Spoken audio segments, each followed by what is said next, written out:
अच्छा, कल हमने क्या पढ़ा था? पैसिव वॉइस के बारे में, कि पैसिव को किस तरह से एक्टिव से पैसिव के अंदर कन्वर्ट करते हैं और उसके रूल्स पढ़े थे। सही, उसके अबाउट हमारे बहुत सारे डिस्कशंस हुए थे, काफ़ी सारे, और मैंने आपको उसके जो पूरा एक समअप करके सारी चीज़ें दे दी थी, लेकिन हमने उसके ऊपर प्रैक्टिस नहीं की थी। हमने उसके ऊपर प्रैक्टिस नहीं की थी, तो आज हम पहले उसके ऊपर प्रैक्टिस करते हैं, कुछ एक्टिव सेंटेंसेस लिखते हैं, उसको हम पैसिव में चेंज करेंगे इजी वे में, इजियर वे में। पहले हम उसको चेंज करेंगे पैसिव में, और उसके बाद जो है वो हम क्वेश्चन वर्ड्स की तरफ चलेंगे। ठीक है, हमारे पास सबसे पहले मैं कुछ सेंटेंसेस लिख रहा हूं, तो पहले वो सेंटेंसेस देख लें आप लोग। नंबर 1 है हमारे पास, he killed a snake, they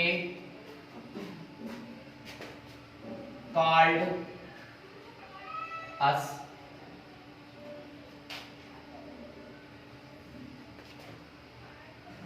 you purchased a new house,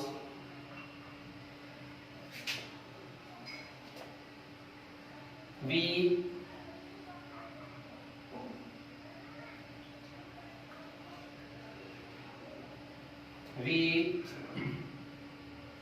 learn, अच्छा वी आर लर्निंग कर देते हैं, कंटिन्यूअस में ले जाते हैं इसको, we are learning English,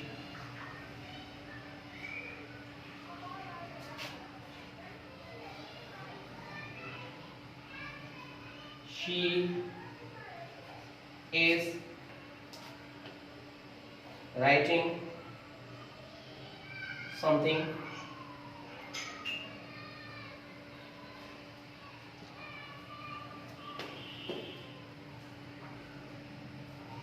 someone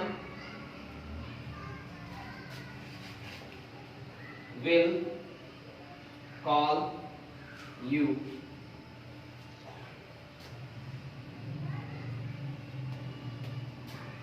the boy will have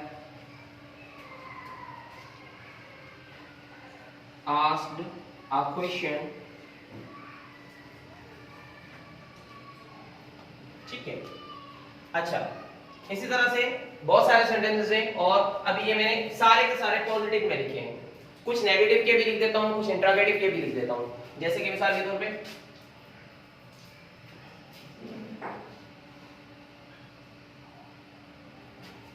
they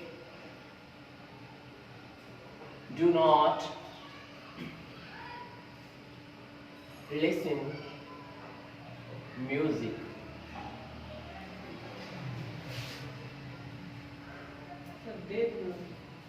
they do not listen music, she did not wash the clothes, wash the clothes,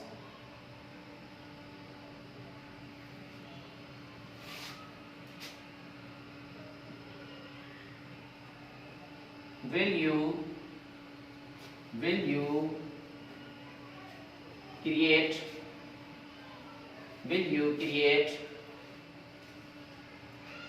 a rumor, will you create a rumor। Question number 11 लिखते हैं,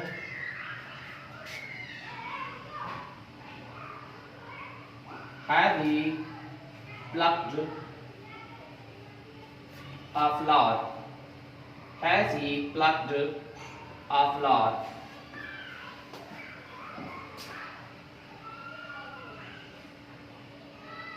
have you denied my idea,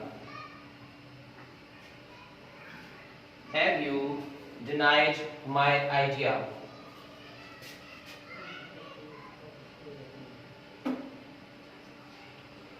have anybody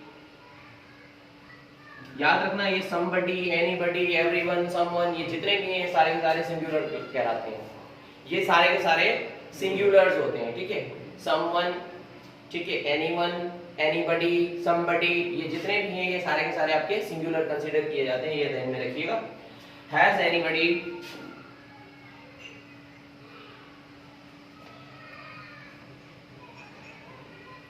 stolen my watch?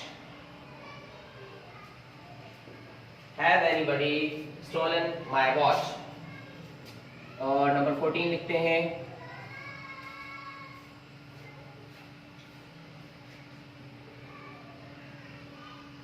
Are you watching a movie? Are you watching a movie? Number 15 पर लिखते हैं, Is he, sorry is नहीं करते, इसको past में ले जाते हैं, Was he not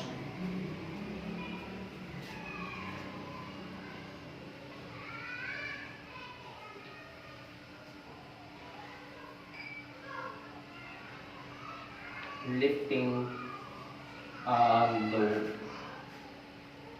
Was he not lifting a load? ये 15 क्वेश्चंस लिखे हैं।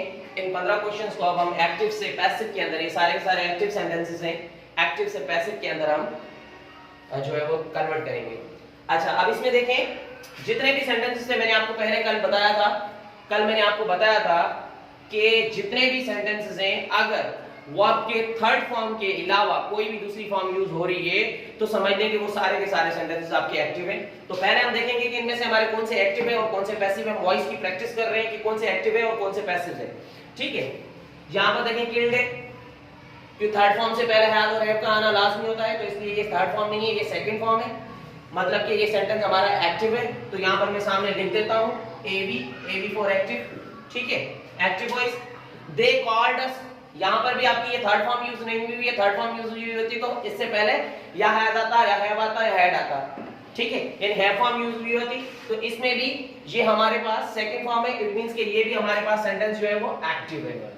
मैंने आपको कल यही बताया था कि थर्ड फॉर्म के अलावा जितनी भी फॉर्म्स लगी हुई होंगी आपने आंखें बंद करके वो सेंटेंसेस को एक्टिव ही कंसीडर करना है। जब थर्ड फॉर्म आएगी तो वहां पर हम जो उसकी दूसरी जो मैंने आपको वे बताया था कि डूअर को पहले फाइंड करेंगे, डूअर वर्ब से पहले होगा तो सेंटेंस एक्टिव है, अगर डूअर वर्ब के बाद होगा या होगा ही नहीं, वर्ब के बाद होगा या होगा ही नहीं, तो उस कंडीशन के अंदर हमारा सेंटेंस क्या कहलाएगा, पैसिव वॉइस में कहलाएगा, ठीक है। तो ये सेंटेंस भी हमारा एक्टिव है। चले ये बताएं मुझे, ये सेंटेंस कौन सा है, ये सेंटेंस एक्टिव है पैसिव है? ये सेंटेंस एक्टिव है पैसिव है? शाबाश शाबाश, क्यों? वर्ब की फर्स्ट फॉर्म यूज हुई है, वर्ब की फर्स्ट फॉर्म यूज हुई होगी तो वो सेंटेंस हमारा एक्टिव कहलाएगा। ये सेंटेंस देखें, एक्टिव है, ये भी एक्टिव है, चलें ये भी एक्टिव हो गया। अच्छा, ये सेंटेंस आईएनजी फॉर्म लगी हुई है, थर्ड फॉर्म के अलावा जितने भी होंगे वो सब के सब हमारे एक्टिव वॉइस कहलाएंगे। अच्छा, ये हमारे पास है, इसके अंदर कॉल, वर्ब हमारे पास कॉल है, कॉल की फर्स्ट फॉर्म यूज हुई है, तो जहां पर थर्ड फॉर्म होगी तो फिर हम देखेंगे, लेकिन थर्ड फॉर्म के अलावा जितने भी हैं वो सारे के सारे आपके एक्टिव वॉइस हैं, ठीक है।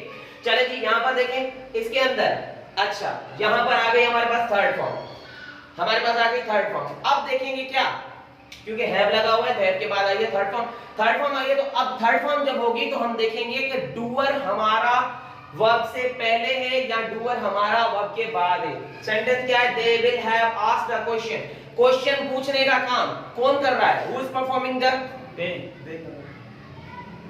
एक्शन ऑफ आस्किंग क्वेश्चन, कौन कर रहा है परफॉर्म, दे। तो दे यानी कि डूअर जो है वो वर्ब से पहले है, तो उस कंडीशन के अंदर क्या होगा, सेंटेंस आपका क्या कहलाएगा, सेंटेंस आपका हो गया ये भी एक्टिव वॉइस। चलें जी, इधर आ जाए, वर्ब की फर्स्ट फॉर्म है, इट मींस के सेंटेंस आपका एक्टिव वॉइस ही है। इधर आ जाए, she did not wash the clothes, she did not wash the clothes, यहां पर ये सेंटेंस आपका क्या है, ये भी आपका एक्टिव वॉइस हो गया। Will you create a rumour, ठीक है, यहां पर आपका जो क्रिएट वर्ब की फर्स्ट फॉर्म है, तो ये सेंटेंस भी आपका क्या कहलाएगा, एक्टिव वॉइस कहलाएगा। चलें जी, इधर आ जाए, has he plucked a flower, third form use हुई है। सबसे पहले देखेंगे कि डूअर जो है वो वर्ब के बाद है या वर्ब से बिफोर है, ठीक है, वर्ब के आफ्टर नहीं है यहां पर, क्योंकि प्लग करने का भी काम जो आपका सब्जेक्ट यहाँ पर है वही आपका जो है वो डूअर है और वर्ब से पहले है, that's why your sentence will be considered as active voice. तो ये भी आपका एक्टिव वॉइस है। चले आ जाए यहाँ पर, have you denied my idea. अब यहाँ पर दोबारा देखें, हैव लगा हुआ है वर्ब की थर्ड फॉर्म में, थर्ड फॉर्म होगी तो उसी कंडीशन में हम देखेंगे डूअर को। तो यहाँ पर डिनाई करने का, जो आइडिया को डिनाई करने का जो काम है वो कौन कर रहा है? यू कर रहा है, and you is performing the task, ठीक है।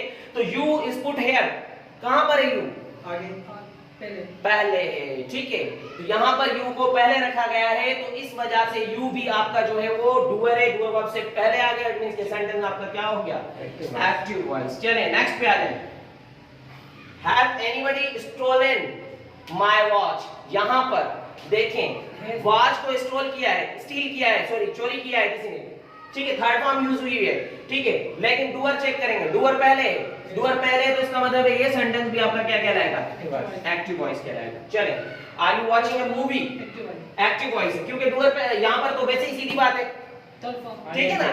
यही ट्रिक होती है, यही चीज होती है। मैं स्टूडेंट्स को जब प्रैक्टिस करवाता हूं तो उसके अंदर सबसे पहले एक्टिव वॉइस और पैसिव वॉइस पहचानना सिखाता हूं, ठीक है। क्या करता हूं, उनको पहले ही बता दिया कि वर्ब की थर्ड फॉर्म के अलावा दूसरी जितनी भी फॉर्म्स हैं वहां पर आपको देखने की जरूरत ही नहीं है, सोचने की जरूरत ही नहीं है, वो सारे के सारे सेंटेंस आपके एक्टिव वॉइस ही हैं, आपको एक्टिव वॉइस में ही रखने हैं, ठीक है। यहाँ पर जैसे कि अभी आपने फौरन रिस्पॉन्स किया, ये नहीं आपका सॉफ्टवेयर फुली अपडेटेड हो गया, ठीक है।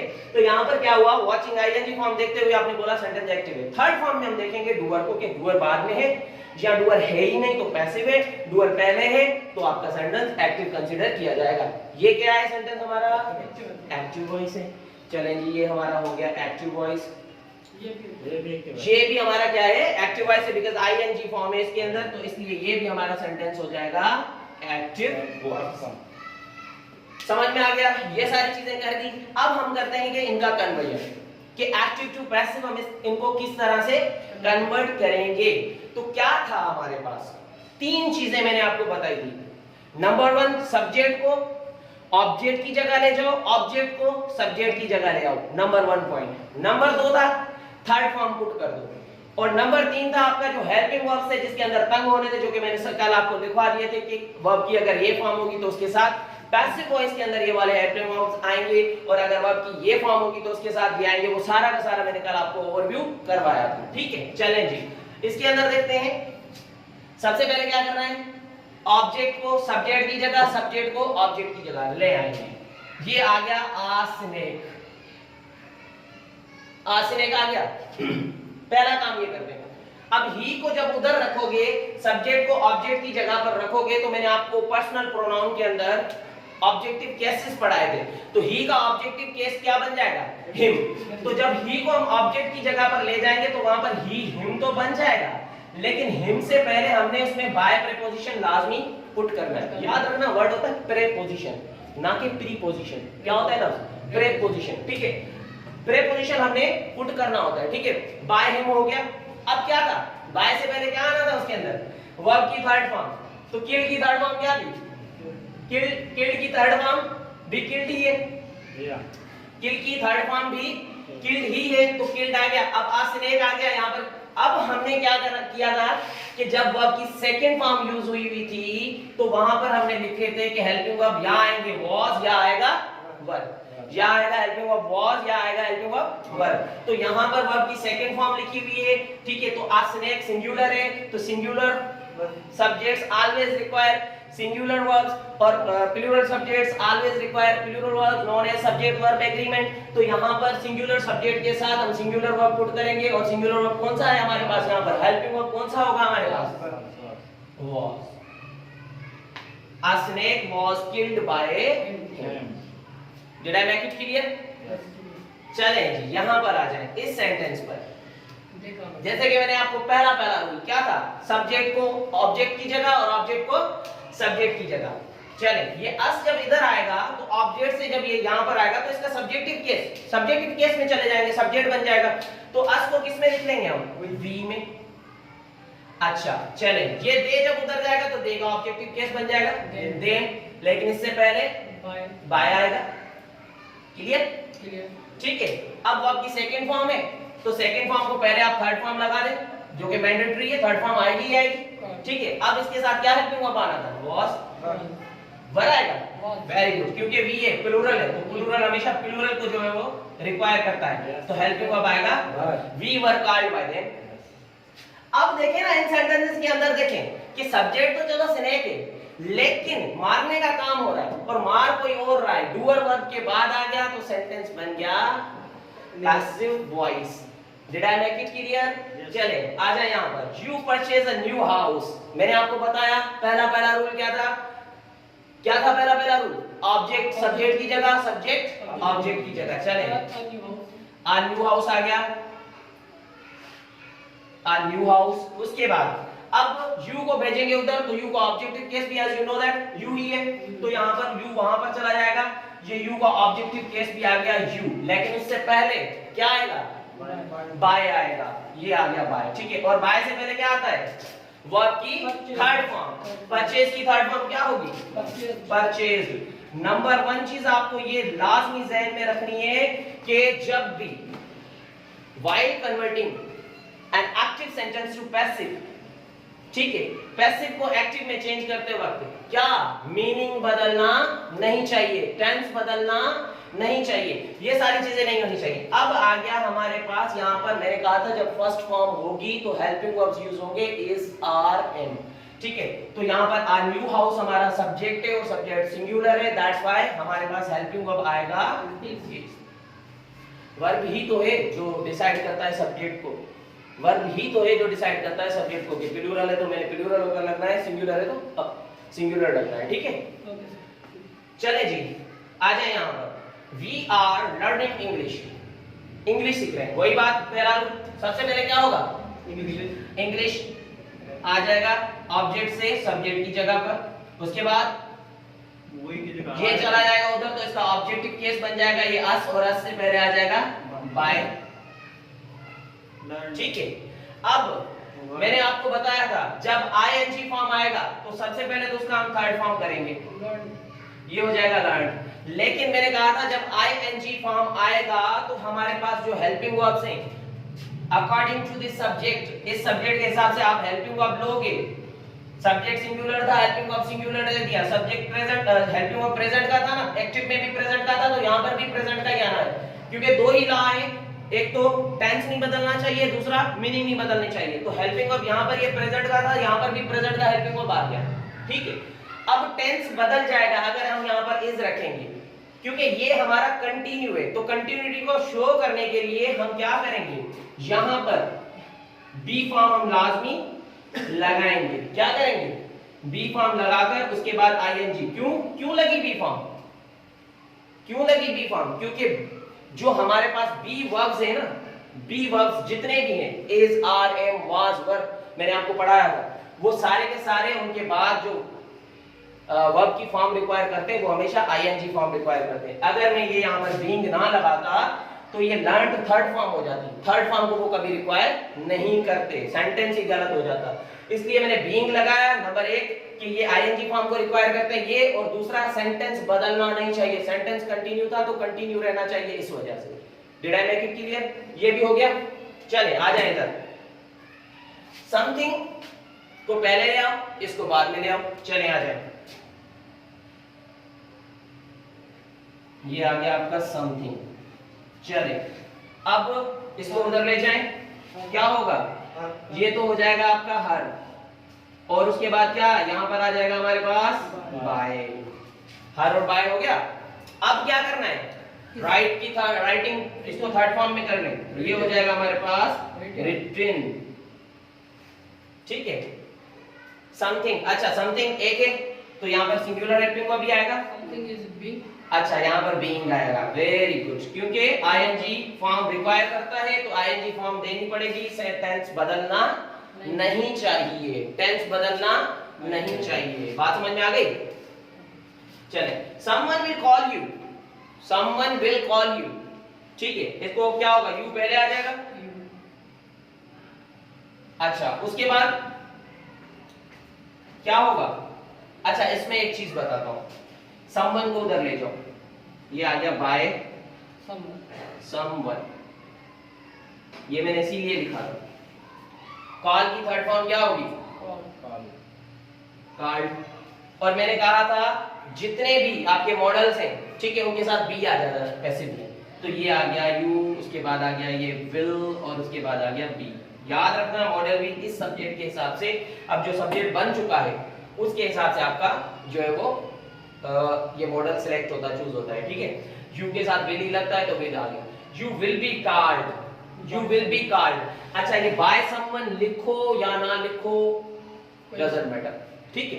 By someone, by somebody, bye anybody, bye anyone, ये इतनी चीजें ऐसी चीजें हैं, ये आप लिखो या ना लिखो तो भी आपका सेंटेंस करेक्ट है, मीनिंग वही रहेगा, सेंटेंस आपका करेक्ट है। चलें जी, उसके बाद आ जाते हैं इस पे।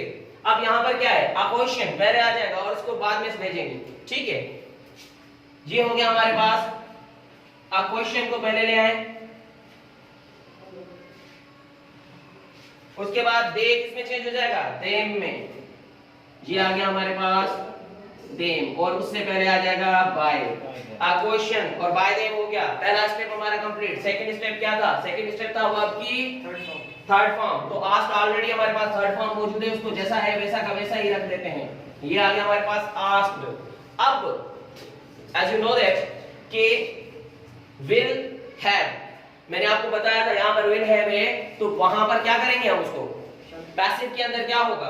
पहली बात तो इसके हिसाब से आप मॉडल सेलेक्ट कर लो, इसके हिसाब से मॉडल विल ही रहेगा।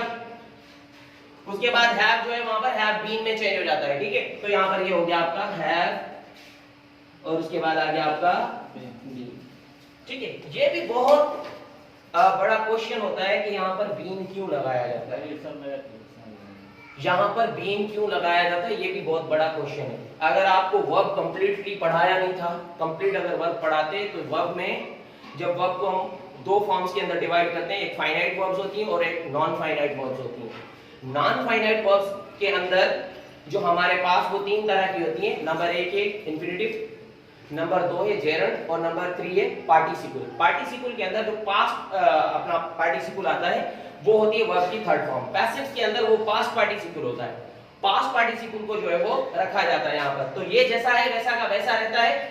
नॉन फाइनाइट वर्ब्स वो होती हैं, आप चाहे टेंस को बदल लो, वो फॉर्म वही की वही रहेगी, वो फॉर्म बदलेगी नहीं। इसके ऊपर डिस्कशन होगा हमारा, तो वो बाद में करेंगे, लेकिन जिस टास्क में चल रहे हैं वही टास्क हम अभी करते हैं, ठीक है। A question will have been asked by them.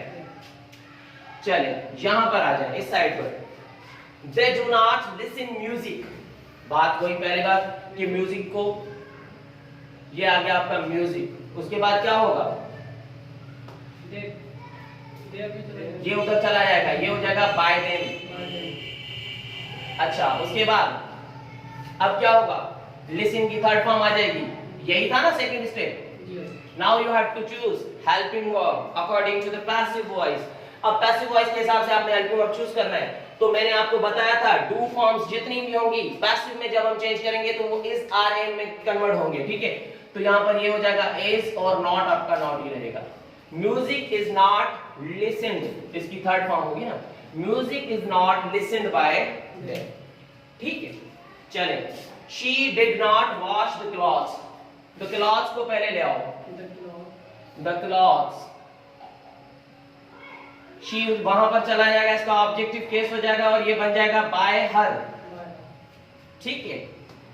अब वॉश की थर्ड फॉर्म कर दें। वॉश की थर्ड फॉर्म क्या होगी, वॉश्ड। अब द क्लॉथ्स है, द क्लॉथ्स हमारे पास प्लूरल है, प्लूरल हेल्पिंग, प्लूरल सब्जेक्ट के हिसाब से प्लूरल हेल्पिंग वर्ब हमने लगाना है। यहां पर मैंने आपको बताया था डिड, जब हम डिड लगाएंगे या सेकंड फॉर्म होगी तो हमारा पैसिव के अंदर हेल्पिंग वर्ब्स कौन से होंगे, वाज या वर। तो हमारे पास सब्जेक्ट प्लूरल है, तो प्लूरल के हिसाब से हम उसका हेल्पिंग वर्ब लगाएंगे वर, और वर के बाद हम यूज करेंगे not. The clothes were not washed bye हर। सही है सेंटेंस, कोई गलती इसके अंदर, चले बताएं कोई गलती, कोई गलती है, कोई गलती नहीं है। आगे चलते हैं, ठीक है, आगे चलते हैं। चले इस पे आ जाए, will you create a rumour, future के अंदर है, ठीक है। आ रूमर को पहले ले आए, आ रूमर। अच्छा, यू को बाद में भेज दें, bye you. As you know that sentence is interrogative, तो question mark is mandatory, question mark भी हमने पहले ही लगा दिया उसका, ठीक है। अच्छा, अब अ रूमर आपका सब्जेक्ट है, तो एज यू नो दैट जो है वो इंटरोगेटिव सेंटेंस के अंदर हेल्पिंग वर्ब पहले आता है सब्जेक्ट से, तो पहले रखेंगे। अ रूमर के हिसाब से हेल्पिंग वर्ब विल ही आना है, ठीक है। तो हेल्पिंग वर्ब विल ही रखा हमने, मॉडल है ये, ठीक है। मॉडल हमने रखा विल अ रूमर। अच्छा, उसके बाद वर्ब की हमारे पास थर्ड फॉर्म में ये हो गया हमारे पास क्रिएट के बाद ये हो गया created, will a rumour created. अच्छा, अब बी में यहां पर बीच में हमने देनी है बी फॉर्म, ठीक है ना, क्योंकि मॉडल्स जितने भी हैं उन सब के बाद बी फॉर्म यूज होगी पैसिव वॉइस के अंदर। A rumour will a rumour be created by you, will a rumour be created by you. अब ये करें, has he plucked a flower. चलें आप लोग करवाइए sentence. A flower. A flower पहले आ जाएगा, चले ठीक है, अ फ्लावर पहले आ गया। Then have उसके बाद ही को उधर ले जाए पहले, ये हो जाएगा वहां पर बाय हिम। शकील सही है, कोई मिस्टेक? सही है, चले सही है, तो शकील ने बोल दिया सही है तो फिर सही है, ठीक है। चले जी, अ फ्लावर बाय हिम भी हो गया। चले, अब नेक्स्ट स्टेप क्या था? वर्ब की थर्ड फॉर्म, प्लक्ड की third form plucked, plucked you. Plug की थर्ड फॉर्म प्लग्ड, ठीक है, प्लग्ड भी हो गया। अब हैज के बाद क्या आना है? हैज बीन, ठीक है, वहां पर हैज बीन के तौर पर होता है, तो ये आ गया। अच्छा सॉरी, हमारे पास सेंटेंस था इंटरोगेटिव, तो इंटरोगेटिव के हिसाब से सबसे पहले हम अ फ्लावर के अकॉर्डिंग हेल्पिंग वर्ब लगाएंगे। अ फ्लावर के अकॉर्डिंग हेल्पिंग वर्ब लगेगा, ये सिंगुलर है तो सिंगुलर हेल्पिंग वर्ब यूज करेंगे, और क्या होगा? हैज अ फ्लावर, उसके बाद क्या होगा? बीन आएगा इसके अंदर, ठीक है। Has a flower been plucked by him? Has a flower been plucked by him? Did I make it clear? Yes sir. आगे चलते हैं। ये सेंटेंस, my idea आपका ऑब्जेक्ट है, ठीक है, और you आपका सब्जेक्ट है। ऑब्जेक्ट को सब्जेक्ट की जगह, सब्जेक्ट को ऑब्जेक्ट की जगह। चलें जी, क्या हो जाएगा? ये आ गया my idea, और यहां पर आ गया ये by you। क्वेश्चन मार्क, क्योंकि सेंटेंस हमारा इंटरोगेटिव है, क्वेश्चन मार्क मैंडेटरी है। हेल्पिंग वर्ब पहले आना है, माय आइडिया के साथ जब हेल्पिंग वर्ब लगाएंगे, क्या है हमारे पास? सिंगुलर, सिंगुलर, ठीक है, सिंगुलर सब्जेक्ट है तो हेल्पिंग वर्ब क्या होगा? सिंगुलर। क्या आएगा? हैज माय आइडिया, उसके बाद क्या होगा? वर्ब की ये जो थर्ड फॉर्म है तो थर्ड फॉर्म ही रहती है, इसको चेंज करने की जरूरत ही नहीं है। Has my idea. अच्छा, बीच में क्या आता है? मैंने आपको बताया था, एक्टिव में अगर हैज होगा तो पैसिव में जाकर हैज बीन बन जाएगा। Has my idea been denied by you, has my idea been denied by you. Practice अच्छी हो रही है ना? Yes sir. चलें जी, आ जाए यहाँ पर, ये वाला बताएं, शाबाश। माय वॉच को पहले ले आएंगे और एनीबॉडी को लास्ट में ले जाएंगे, ठीक है। यहाँ पर ये आ गया माय वॉच, और बाय एनीबॉडी बाद में आ गया, बाय एनीबॉडी, और ये आ गया क्वेश्चन मार्क, ठीक है। चले, अब क्या होगा? इसके अकॉर्डिंग हमने यूज करना है helping verb. Singular subject, helping verb भी सिंगुलर होगा, हेल्पिंग वर्ब आ जाएगा हमारे पास हैज माय वॉच। अच्छा, उसके बाद मैंने आपको बोला था कि थर्ड फॉर्म ही यूज करनी है पैसिव के अंदर, तो थर्ड फॉर्म ही यूज होगी, स्टोलन। अब जहां हैज आता है तो पैसिव में हैज बीन हो जाता है, तो हैज पहले आ गया, ये आ गया been.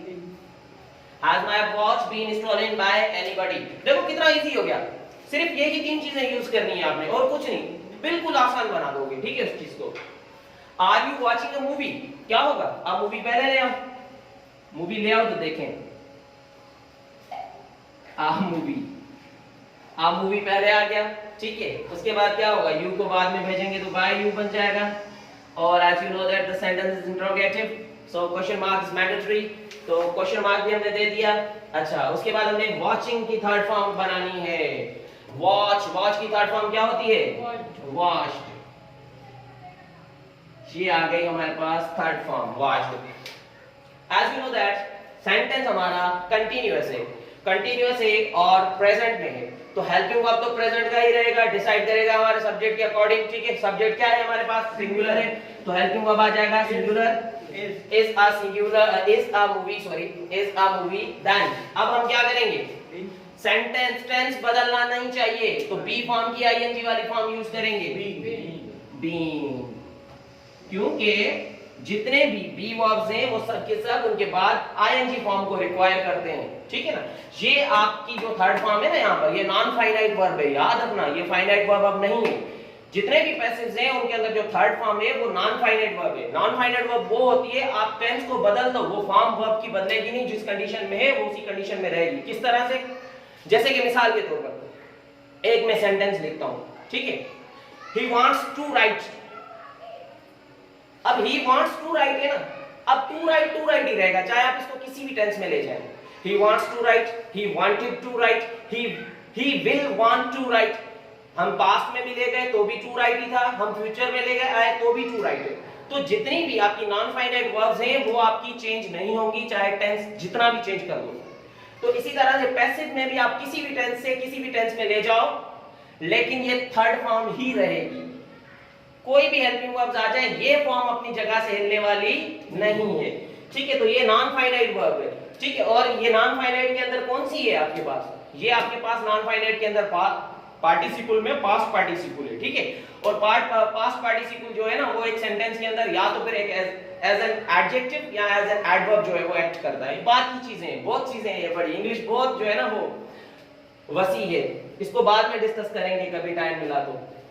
Is a movie being watched bye you, did I make it clear? चले जी आ जाए यहाँ पर, क्या होगा, अलोड पहले आ जाएगा, लेकिन सेंटेंस इंट्रोगेटिव है तो सबसे पहले अलोड को लिख लें आप लोग। हाँ जी, अब क्या होगा, ही को उधर ले जाएं, ये हो जाएगा बाय और उसके बाद हो जाएगा हिम, देन क्वेश्चन मार्क आ जाएगा, ठीक है। अब बाकी हमारा क्या रहा, वर्ब को आईएनजी फॉर्म को थर्ड फॉर्म, लिफ्ट की थर्ड फॉर्म क्या होगी, लिफ्टेड।